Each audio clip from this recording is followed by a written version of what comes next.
Operational na ang traffic signalization and CCTV synchronization system sa General Santos City, kung asaan na asa kapin 200 ka CCTV cameras ang nakatutok sa nagunang kadalanan sa syudad. Aning report. Functional na ang mga CCTV camera nga nakamuntar sa matag intersection sa General Santos City. Sumala sa Public Safety Office o PSO, ang naasa kapin 200 ka CCTV cameras ang nakamonitor. Lakip kini sa traffic signalization and CCTV synchronization program sa syudad nga formal nang gi-turnover sa Operation Center sa CDRRMO. Tulo ka klase ang CCTV. Dunay CCTV nga PTZ o Pan Tilt Zoom ang kamera nga makatuyok og 360 degrees aron makita ang tibuok palibot. Duna say sensor ang kamera nga makadetect sa volume sa sakyanan nga nagaagi sa matag traffic light, lakip na ang volume sa pedestrian. Duna say CCTV alang sa mga plaka sa sakyanan. Busa mahimo nang matrack ang hot cars o ginagukod ng mga sakyanan nga gigamit sa krimen o aksidente, pinaagi sa pag-encode lang sa plate number. Mag-alarm na sa Operation Center og pwede nang matrace ang maong unit.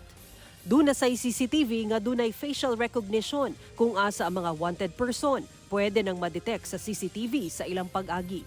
Pag-alarm yan, itatapon natin ang information sa PNP or sa HPG. I-input lang natin sa ating system ang mga mukha nila, mga pictures nila. Pag once dumaan sila kung merong CCTV, mag-a-alarm din. Busa tambag sa PSO, kanunay mutuman sa balaod trapiko kay 24/7 nga nakatutok ang mga CCTV. Ilabi pa nga ipatuman na ang no contact apprehension sa dakbayan. Ginahulat na lang nga mapasa ang ordinansa niini. Hindi magtatagal, meron po tayong no contact apprehension. Ibig sabihin, natidetect po kayo ng camera kung nagpapilit kayo. Ang ubang tricycle driver, uyo niini kay alang sabkini sa kaluwasan sa tanan. Dili lang tayo ingon nga sa mga kriminal nga kuha sitwasyon para rin po sa amo ang mga driver. Hinoon safety sa pasahero, safety po sa mga driver nga kuan likay nga makabayad mi sa violasyon. Sumala sa PSO, abli ang kuha sa mga CCTV ngadto sa publiko nga dunay concern sa traffic accident, mga biktima sa krimen, mga nawalaan ug uban pang panghitabo. Apan dili nila mahatag ang kopya subay sa Data Privacy Act.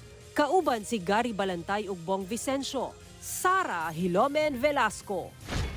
1. Mindanao.